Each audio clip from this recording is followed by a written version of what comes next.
We got us one. We got us many. We got. I'm looking at some bangers all right through here. All right through here. I was finna watch Who Killed Jane Doe 59. They showing all types of shit, bro. Can't do it. Can't do it. They showing the dead body, the faces looking like, nah, we cool. I might fuck with the cases with the most interesting, insane twist ever. We'll see. We'll see. Let's go ahead. Let's tap into that. Let's get right. Come on, come on, come on.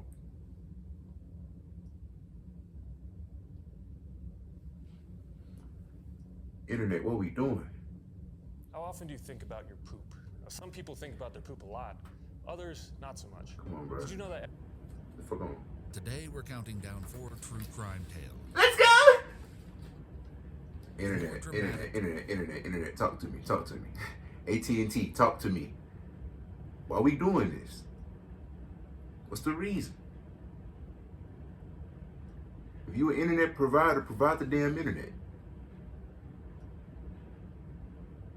I'm just stalling so this shit can load up. And turns than a soap opera.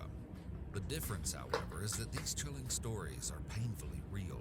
And just wait, because you won't believe the ghastly outcome waiting at the end. We'll see. Let's go. But first, I'm excited. I'm back. I've been inactive. Unbelievable case in 4th place, which involves a small town, a beauty queen, and a killer hiding in plain sight. Nona Dirksmeyer was born on December 26, 1985, as one of Paul and Carol Dirksmeyer's 6 children. She was raised in the small town of Russell,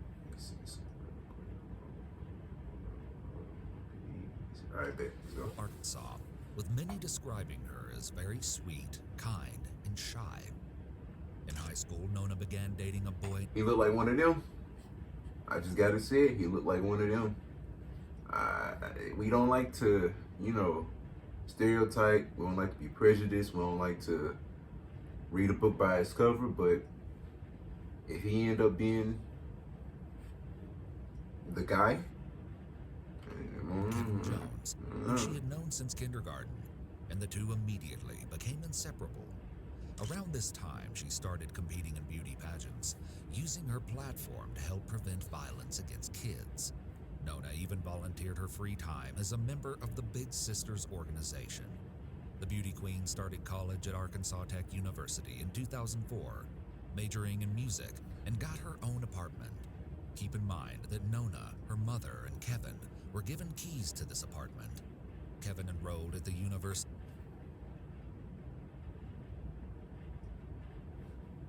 of Arkansas, around 90 minutes away, but the couple kept up their relationship. On December 14th, 2005, Kevin came home for Christmas break to visit Nona, and they discussed their plans for the following day. Nona had a couple of finals to wrap up at school, and then was expected to meet with her little sister. They making cucumber Kevin salad? plans What the to fuck? accompany his mother, Janice, to a school holiday dinner in the evening.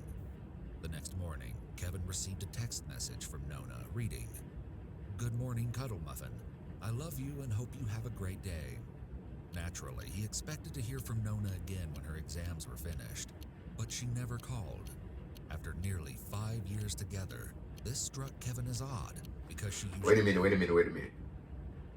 These are cases with the most insane twist ever, so I can't just go out, oh, fuck, I fucked up, my fault, Kevin. We'll see, hold on, we'll see. Because right now it's looking like Kevin may be innocent? responded right away. So around 4 in the afternoon, he sent her a text message saying, "You alive?" Interesting choice of words. Kevin continued we do that. messaging We do her that. phone Come until on now. around 6. That's not when he too and his mother headed far-fetched, out y'all. for their Christmas party. During the drive, he grew increasingly concerned and contacted a friend who was out delivering pizza in the area. Kevin asked his friends to go to Nona's apartment and see if her car was parked outside. The friend reported back that her car was there, and the upstairs lights were on. But strangely, Nona wasn't answering the door when he knocked. Alarmed by the findings at her apartment, Kevin and Janice went to check it out themselves. First, they tried to pry open the front door, but it wouldn't budge. And unfortunately, Kevin had forgotten his spare key at home. So they ran to the slide. Fishy territory right there. fishy territory right there. You have a key, all right, and you forgot the most important thing that'll give you entry. You forgot the most important thing that you needed for this. The whole purpose of the trip. That's like me on the way home, but I forget my key. I don't know, Kevin. Glass door in the Run that back, back. I which don't know. Nona always reinforced with a burglar bar. But on this night, it was suspiciously missing. Kevin forced open the sliding door and ran inside, noticing blood on the Venetian blinds as he moved towards the living room. There he saw Nona lying face down in a puddle of her own blood, Jeez. wearing nothing but a small pair of white socks. Jeez. Kevin rushed over and, without thinking, hugged her lifeless body. Authorities soon arrived at the apartment and found Nona with several stab wounds to her neck and shoulder. But that wasn't her cause of death. She had also been viciously beaten in the head, and there was no question about what the murderer had used for a weapon. Beside the body was an extremely heavy lamp broken into 3 pieces, with blood on the base and the light bulb. Also, despite Nona being complete... Okay, so it's personal. It's personal. We obviously, but I mean it's personal. So who the fuck? Let's see. Dude, there was no indication of non-consensual intercourse, and there was no sign of forced entry into the apartment. However, there was evidence that someone had attempted to strangle her and cut her throat before inflicting the brain-damaging blow to her head. Oh. Additionally, detectives collected an open condom wrapper from the table next to the body, but they never located the actual condom. Now, some people believe detectives dropped the ball on this case because certain blood samples were overlooked, such as those on the Venetian blinds. Furthermore, the doors and blinds were never dusted for prints, and they failed to look for any evidence upstairs. But it quickly became apparent that the police already had a prime suspect in mind for the heinous crime. Kevin. Any guesses? Kevin. I'll give you a hint. Kevin. It was Kevin. Investigators viewed the entire scene. So this is okay. So it's a twist. Obviously, it's not Kevin. Can't be Kevin, right?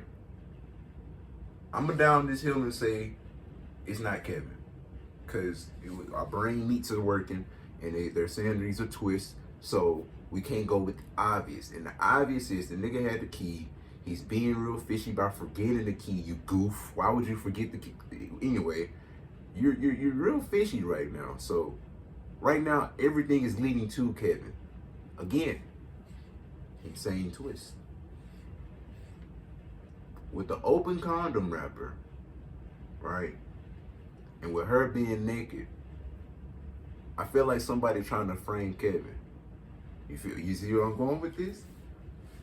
Cause like there was no really, I don't know if it's like confirmed facts, you know, like nobody raped or anything. I don't know if I can say that. But I don't think Kevin got anything to do with this. We'll see. Including his emotional reaction and the use of his mother and friend as an elaborate cover-up.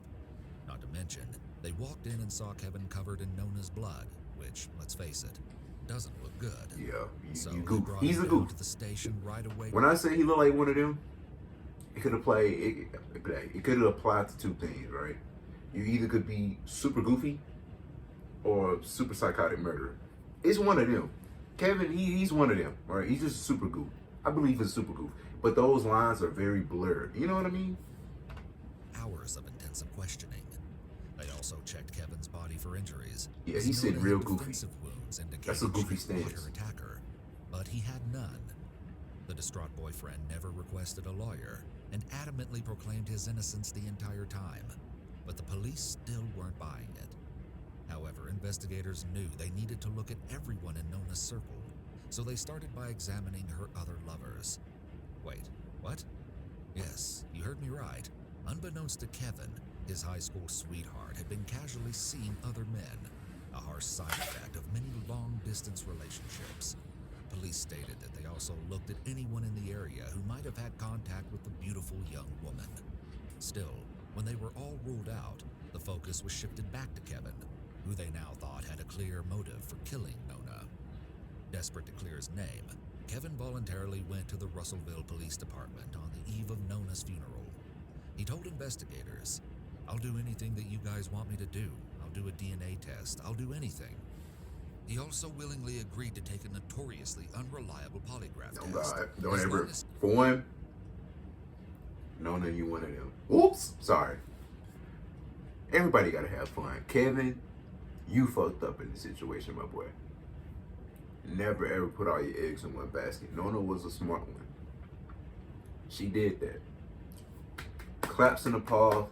God damn, I can't talk. Claps and applause for Nona in the chat. Dubs in the chat for Nona. Kevin, you fucked up, my boy. You went out the saddest way. The saddest way. You were a suspect of her death. You got cheated. You got cheated on. And this is like the worst case scenario for you. I mean, she died. So, like, damn, boy. And number two, never take a polygraph test. Ever, ever. Like, them shits is, like he said, truly unreliable. If you watch any of the criminal psychology shits on YouTube, you will also see that is the last thing you want to do. Never take a fucking polygraph test.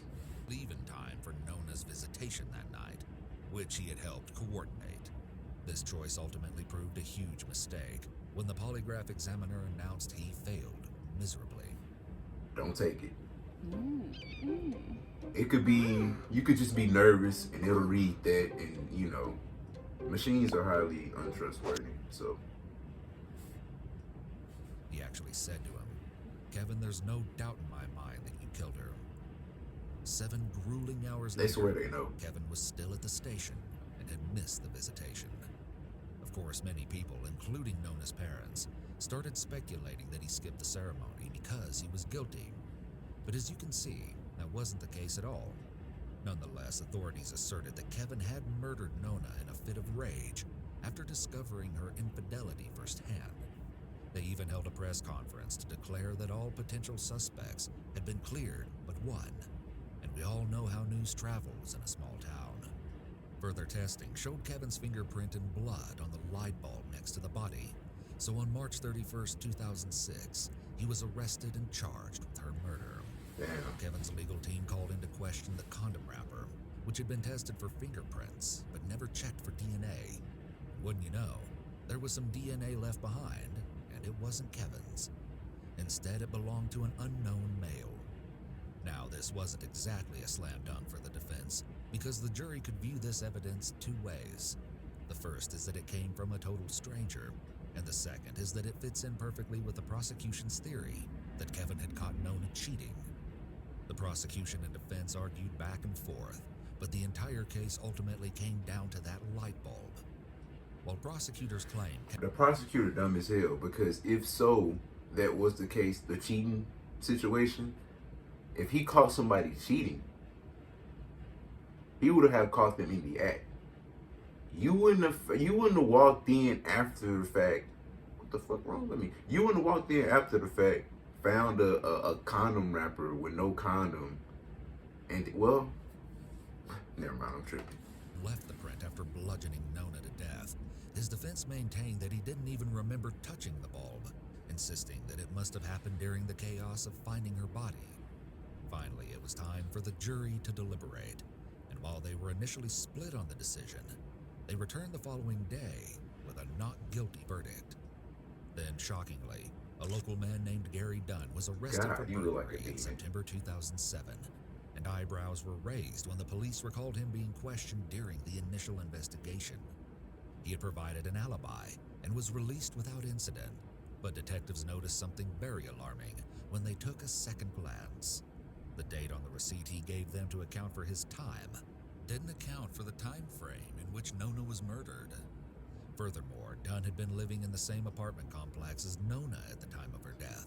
So, the condom wrapper was retested, and authorities said the testing indicated a partial profile of Dunn's DNA was found. With the incomplete alibi, it was enough for police to arrest Dunn and charge him with Nona's murder. In April 2010, his trial began, with Dunn's ex-wife testifying that he was allegedly violent and obsessed with Nona. Frustratingly, it ended in a mistrial, and he was set free.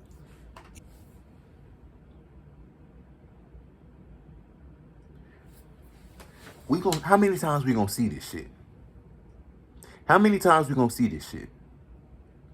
How many times? I wish I could run back the footage where I told y'all niggas the murderers just be walking free.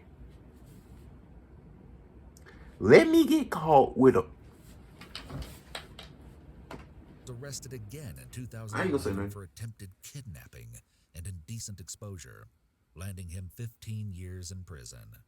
Well, it seems like most people have a pretty good idea of who they believe committed this brutal crime. There's yet to be justice for Nona. All right, let's keep moving on to case number 3, and please be mindful that the details involved in this one are exceptionally tough to hear. However,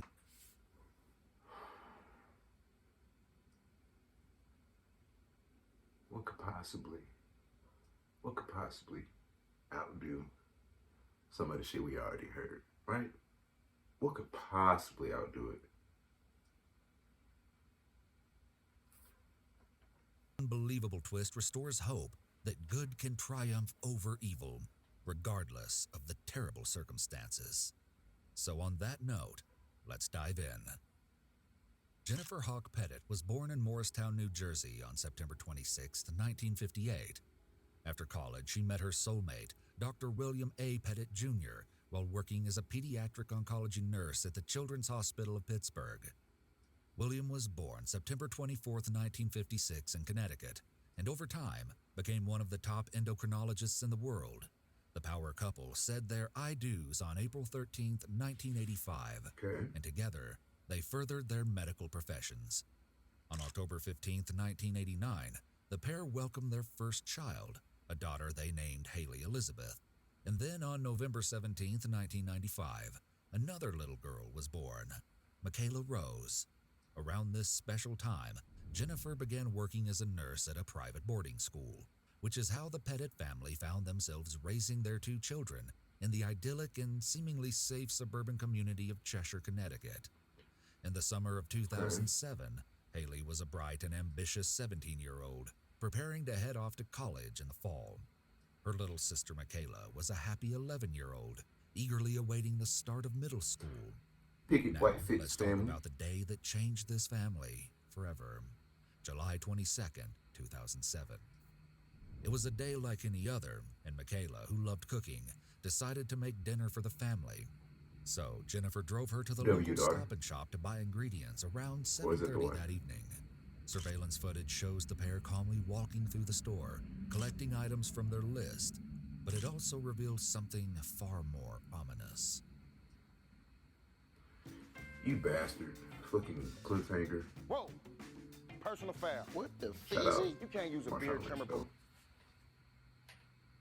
W man. Unbeknownst to the mother and daughter, a strange man had spotted them in the parking lot and was stalking them around the store.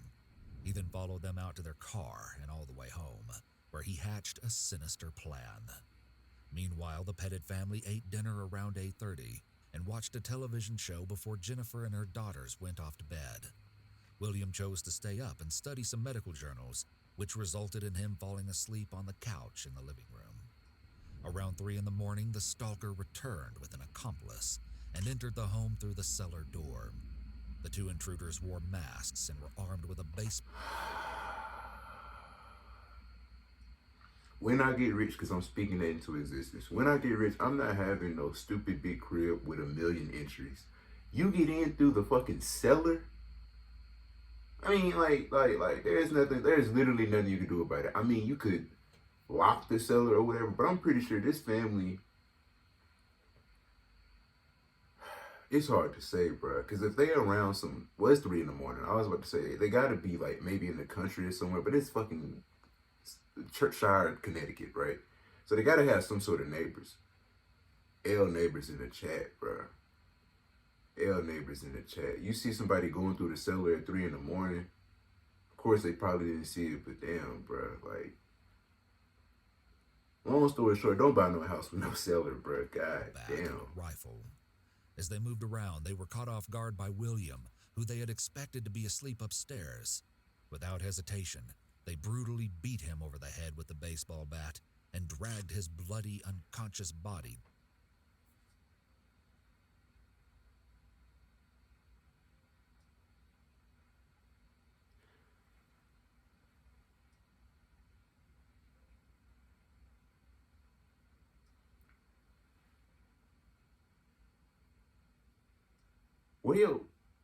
where your Thule at, my nigga?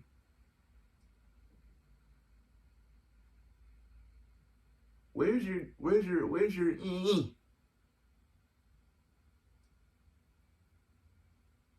You let them niggas come in your house with a bat?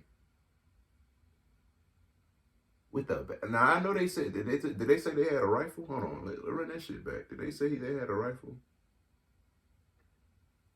Around 3 in the morning, the stalker returned with an accomplice and entered the home through the cellar door. The two intruders wore masks and were armed with a baseball bat and a rifle. As they moved around, they were caught off guard by William, who They got a rifle with them, but they beat your ass with a bat. I'm not letting nobody come in my house and beating me with a close quarter weapon. You get what I'm saying?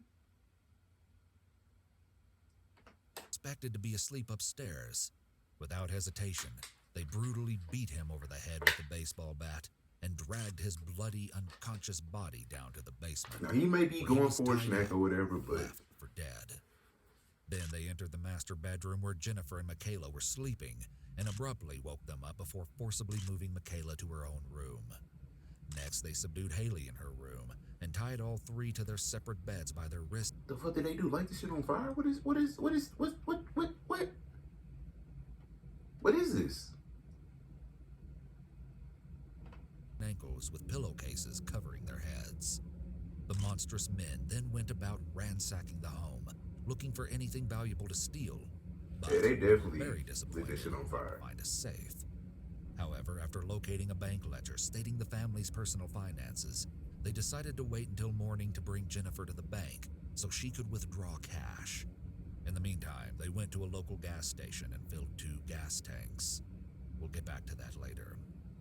The masked men returned to the petted home and checked on their captives, allowing Michaela a sip of water and untying Haley so that she could use the restroom. As the sun rose on Cheshire, the burglars knew William would be expected at work soon, so they forced Jennifer to call in sick for him. She did as they asked, and in a grueling moment of contact with the outside world, his co-worker wished her husband a speedy recovery and ended the call without concern. Around 9 in the morning, one of the intruders drove Jennifer to the bank while the other kept watch over the home. She was given strict instructions to stay quiet and not mention anything, or the girls would be murdered. Believing them to be motivated by money, Jennifer thought that if she did what they asked, then they would soon be gone, and her family would survive the ordeal. Still, she fearlessly scribbled a quick note on the deposit slip, expressing her dire situation to the bank teller. She wrote that she needed to withdraw $15,000 in cash because her family was being held hostage, and she urged them not to contact the police, or else they would all be killed. Of course, when someone is trying to take out a large sum of money without proper documentation, the bank manager has to get involved. Despite Jennifer's warning, she called 911 and said, "We have a lady who is in our bank right now who says that her husband and children are being held at their house." Then the bank official watched in horror as Jennifer left the bank in a car with a hooded man. To be fair, that's a tough spot to be in. Like, if somebody tells you that they're in a situation like that obviously needs the police to be in it, and they tell me specific instructions to not call the police, don't notify the authority, that's tough. I don't know what I'd do. Because, like, then you have on one side, you call the police and you think you're helping out. You could potentially have them fucked from solely your decision. And then on the other hand, if you don't help out, if you don't notify the authorities, if something still happens to that family, you feel like you are the sole cause to it. So that, my friend, is a kosher pickle. Rather than head straight to the petted home, police rushed to the bank, missing Classic. Jennifer and her captor by just 2 agonizing minutes. They made this choice based on a fleeting belief that Jennifer may have been complicit in some sort of bank scheme. Eventually, it was determined that the family was in serious trouble, so a SWAT team was called, and authorities arrived at the home a few minutes after Jennifer. Unfortunately, they couldn't act fast enough, as the intruders had already doused the home in gasoline. And before long, the entire house was up in flames.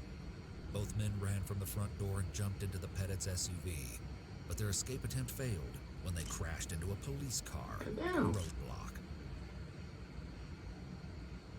Brawler, it's Now, time. my MacBook sounds like it's about to take off. You are Fire trucks had to wait until the men were apprehended before they could reach the home. But by that point, all that was left were charred remains. Now, are you ready for this twist? Are you ready for this twist? William Pettit had untied himself with just seconds to spare and crawled from the basement. He'd been beaten beyond the point of recognition. Whoa, whoa, whoa, whoa, whoa, whoa, whoa, whoa, whoa, whoa, whoa, whoa, whoa, whoa. Hold on a second. I thought this nigga was dead. Wasn't this nigga dead? He said unconscious body. But I thought he said lifeless. Lifeless, unconscious. I don't feel like running it back, but I could have sworn he said lifeless, unconscious body. Barely speak. But this nigga made it out alive? Crawled from the basement. He'd been beaten beyond the point of recognition and could barely speak when approached by his neighbor. He was swiftly taken away. W neighbors in the chat. My fault, neighbor. My fault, neighbors. My fault. My fault. I'll run that back. I'll run that back. That's on me. My fault. I called y'all ill.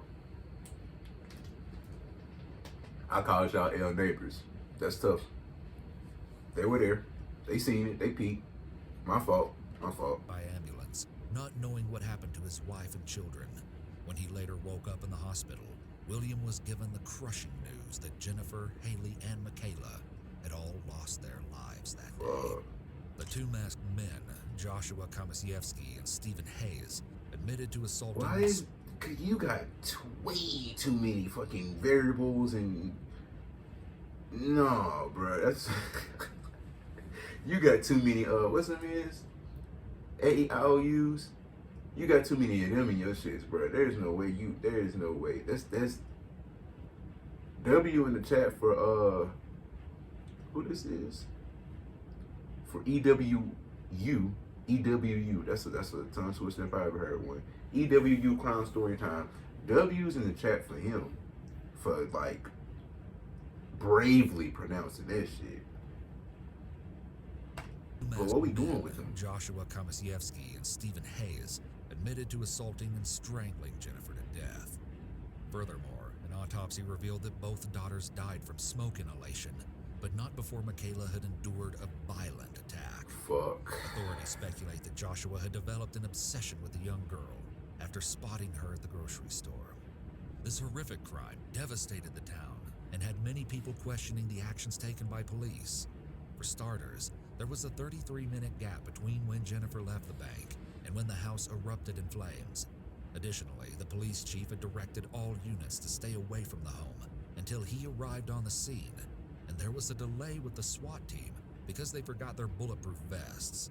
While it's hard to say whether or not a change in these actions would have saved lives,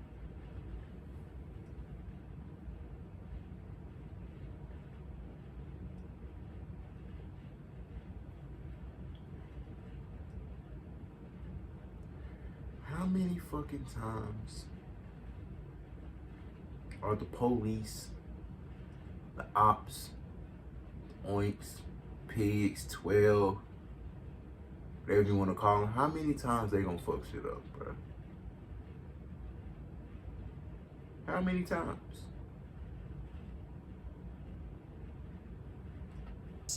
it's easy to see why people were all up in arms. In September 2010, Stephen's trial began. This crooked with my nigga Joshua's is trial the ferocious. following Good year. God. William Pettit testified in both, and the men were sentenced to death. However, capital punishment was overturned in Connecticut in 2012, so their sentences were commuted to life without parole. Instead of allowing this tragedy to define him, Dr. William Pettit eventually remarried and pursued a political career. He now represents Plainville and New Britain in the Connecticut House of Representatives. Finally, from the ashes of the Pettit family home came a stunning memorial garden filled with Michaela's favorite flowers, 4 o'clocks. Dartmouth College also dedicated a portion of its Life Sciences Center to the memories of Jennifer Hawk Pettit and her 2 daughters. That's real. I think That's it's clear real. to see how deeply impacted this tight-knit Connecticut community was by these untimely and tragic murders. I know. It's hard to come back from that one. But we still have 2 more shockingly twisted cases. My nigga Pettit. Talk about post-traumatic stress. Damn, cuz. Damn, bro. Whole family. Like, he really has to restart, like, mid-life. I mean, you really, you can't even have no more kids, I don't believe. I mean, you can try, but, like, my man's came out of that shit alive. W's in the chat for him. Cover. And believe me, this next one will blow your mind. Robert Birnbaum and Gail Katz met in the early 1980s and hit it. What kind of fucking names are these? Like, this don't even, we are in a simulation confirmed. Robert Birnbaum and Gail Katz?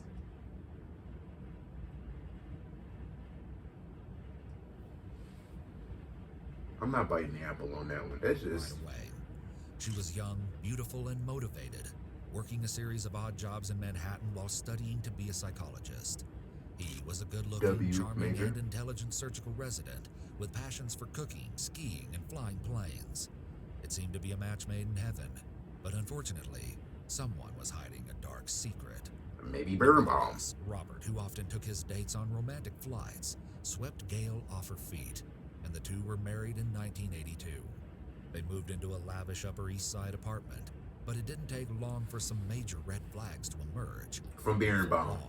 Gail's family began expressing their concerns over her well-being. Come on now. On one occasion, Look, Gail. Your name is now Gail Birnbaum. You fucked up tremendously. Never like now my last name is you know, it's on the lines between serial killer and very charming like professor or actor or something like that. But Birnbaum, you gotta leave those alone. Sister sobbing and told her that Robert had tried to drown her cat in the toilet. But instead of opting out of the toxic relationship, she said, "I'm smart, I'm loving, my love will cure. This is going to work out." Then in 1983, A lot of y'all be doing it now. Robert No! snapped and choked Gail into unconsciousness after catching her smoking on their balcony. She reported the incident to a local police precinct, but frustratingly, nothing happened. Desperate, Gail urged her husband to meet with a therapist, who wound up writing her a letter warning her that Robert could be capable of murder. Finally, she said enough was enough.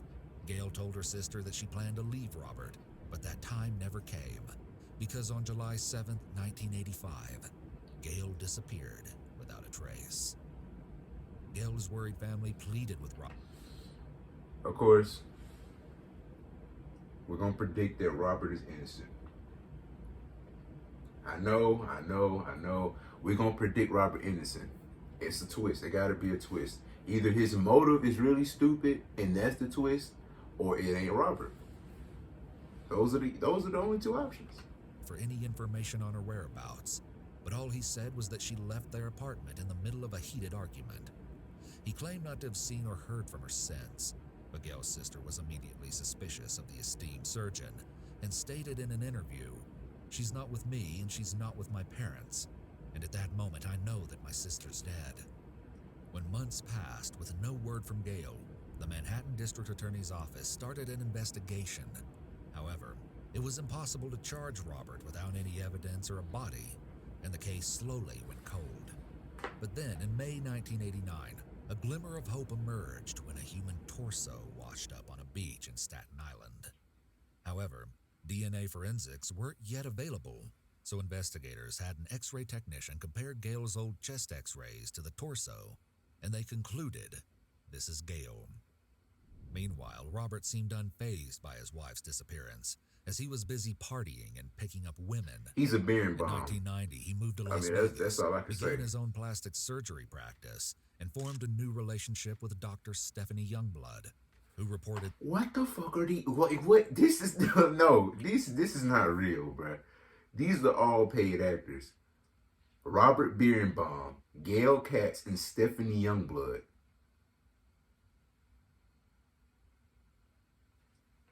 Their first year together was perfect.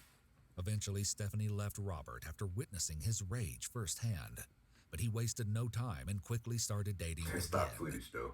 In 1996, he married a gynecologist named Janet Shallett. The pair most relocated to normal North name. Dakota, where they had a baby girl together, and Robert became something of a local celebrity after saving a young boy's life at the North Dakota State Fair. Back in New York, detectives were revisiting cold cases when they realized it was now possible to test the DNA from the torso found nearly 10 years earlier.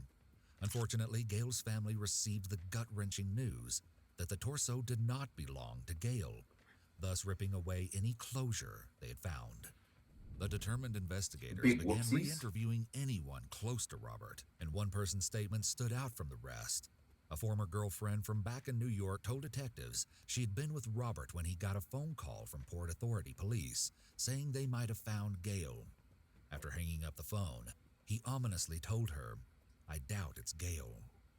Furthermore, the lead detective on the case uncovered a true We might have to run back our Robert Innocence take. It's not aging so well. I don't know about this nigga no more. He's a bearing bomb. I don't know why I ever put any type of faith in him. So, my fault. shocking clue that would take this investigation to new heights. Literally. He found that the doctor had rented a plane from the New Jersey airport on the exact same day Gail went missing. Furthermore, Robert had actually doctored the flight log to make it look like he had taken the plane out the following day. So finally, the pieces to this twisted puzzle Oh, this were nigga starting to guilty. come together, and nigga investigators guilty. could proceed with their case against Robert. 15 years after Gail vanished, a grand jury charged Robert with second-degree murder. Yeah, And yeah. at long last, the Yeah. case went to trial. However, with only circumstantial evidence, it wouldn't be easy to convict him of murder. Moreover, the jury was skeptical about whether or not Robert could have physically flown the plane and pushed a body out of it simultaneously. But the prosecutors recreated and recorded this scenario, demonstrating to all that it was entirely possible. And you know, That's not funny, but like, what they push out in the ocean like that, bruh? Did you clean it up? Did y'all clean that up? No. They just left it on out there. worked. Despite the defense's best efforts to blame Gail's disappearance on mental instability and drug problems, What if you died trying to recreate that?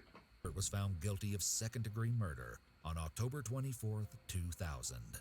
The ruthless yet sweet-talking killer was sentenced to 20 years to life in prison Damn. and has tried several times over the years to have his conviction overturned, thankfully without any success. But then, after decades of maintaining his innocence from behind bars, Robert dropped a major bombshell. During a parole hearing in December 2020, he stunned everyone when he finally confessed, Damn. proclaiming, "I wanted her to stop yelling at me, and I attacked her." He then went on You're a bearing bomb. You're a murderer. All right. Don't go back and. Well, I'm not at the level of getting clipped yet. All right. But I'm erasing y'all memory from when I said Baron Bomb was innocent. We should have never trusted no fucking Baron Bomb. Come say on now. he strangled Gail and went flying. Horrifically, detectives have since disclosed that they believe Robert used his surgical skills and took his time dismembering the body before renting a plane and dumping it somewhere between Montauk Point, New York, and Cape May, New Jersey. While her body has never been found, Gail's family believes her spirit has found its eternal resting place in an extraordinary nonprofit organization called Gail's House. Beyond honoring her memory, it was initiated to raise awareness surrounding domestic violence and to provide support for women in need. That's All what's right, up. we made it to the top. All right, my nigga. No. What's up with this? No, what's up with that? Huh? Insane twist. You fucking capper. There wasn't no twist in that. His name was Bing Bomb. He killed cats, drowned them. He was a fucking creep, weirdo, nonchalant after the murder of his wife. And then it turns out the murderer is him. Wow. Big shocker. Number 2 on the list, eh? God, number 1, redeem Our yourself. list. And believe me, this last case will take you on a twisted journey you won't soon forget. You said that about the And if last one. not, here we go. We're traveling back in time to October 17th, 2006 in New Orleans, Louisiana. A guest at the Omni Royal Hotel looks out his window after hearing a loud thud and is horrified to see a man's body lying on the parking garage roof below. Police rushed to the rooftop and found the fatally mangled body of 28-year-old Zachary Bowen, an Iraq War veteran who had apparently jumped 5 stories to his death. As they surveyed the scene, detectives located army dog tags, house keys, and a folded-up note in Zach's pocket, reading, "This is not accidental. I had to take my own life to pay for the one I took. If you send a patrol to 826 North Rampart, you will find the dismembered corpse of my girlfriend Addie in the oven, on the stove, and in the fridge." R.I.P. And when I mean P, I don't mean P, I mean piss. You fucking bozo. If this is indeed true. Why don't niggas why don't y'all why don't here's my justification. Here's my proposal to any weirdos who want to go out in the fit of rage and then take their own life. Like, bruh, nigga, reverse the order. We don't have to, why would you, if you think about it and really want to go through with it, go ahead and take yourself out, my boy. Just go ahead and do that shit, man. Go ahead, man. Cause now we took, we don't need no BOGOs. We don't need 2-for-1 deals. You could have been the only one out of here. Everything would have been fine and dandy. You Along with full in the stove and in the fridge, you couldn't have. documentation on Never the both mind, of us, and a full signed confession from myself. Wait, say what? Beyond the very And where's the twist in all this? I'm pretty sure this is all. I'm pretty sure this is the case. I'm pretty sure this is all that's gonna be. If my jaw don't drop, or if I don't bite that fucking apple, which by the way, these apples are GMO confirmed. This shit is not turned brown yet.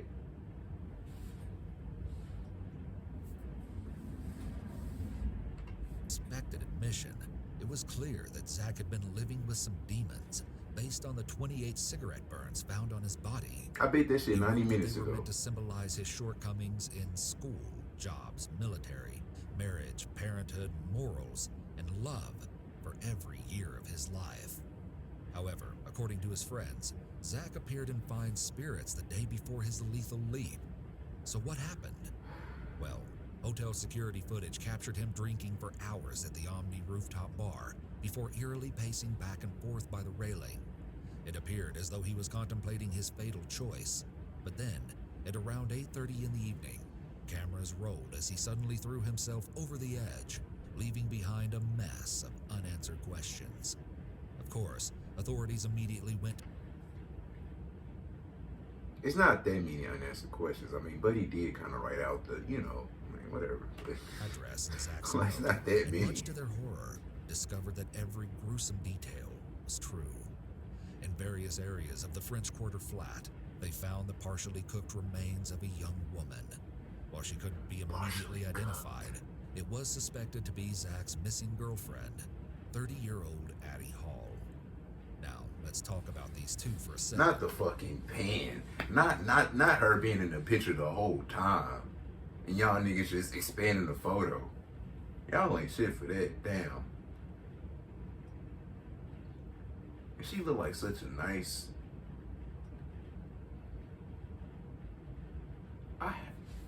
That shit kind of. Adrienne Matthias, Addie Hall, was a free-spirited and passionate dance teacher, poet, and seamstress from Durham, North Carolina, who worked in a local pub as a bartender. Zach, a carefree Los Angeles native, moved to New Orleans and enlisted in the Army in 2000. He served in Kosovo and Iraq as a military policeman, earning several awards You's a for his heroic bitch. That's you got it all over you. bravery. However, his experience in the Army left him severely depressed and led to alleged increased use of drugs and alcohol. Nevertheless, Nonetheless, after receiving a general discharge, he had no trouble finding bartending jobs based on his good looks and charming nature. Zach and Addie met in 2005 at a bar, and it's believed by some sources that they quickly bonded over a mutual desire to have a good time, which allegedly included using copious amounts of different drugs and alcohol. Before long, they were madly in love and dependent upon one another. But then, Hurricane Katrina happened. In the time leading up to the devastating hurricane, Zach and Addie garnered media attention for their resistance to the evacuation, saying they planned to ride out the storm from home despite all warnings. Furthermore, once the storm had passed, they chose to stay without electricity, running water, or any essential supplies. While at first the couple seemingly grew closer in the chaos, many regard this as the start of Zach's downward spiral. As residents of New Orleans began returning to their homes and life crept back toward normalcy, The start of the downward spiral was joining the army, but we'll say Zach that for and Addie later. became increasingly rebellious. They enjoyed living a survivalist lifestyle without responsibilities, and when that all came crashing down, intense fighting commenced. The volatile relationship included both physical and mental abuse, with several friends expressing concern for their well-being. Some people believe things got even worse when Zach started frequenting gay bars and entered a secret homosexual relationship. As you can probably imagine,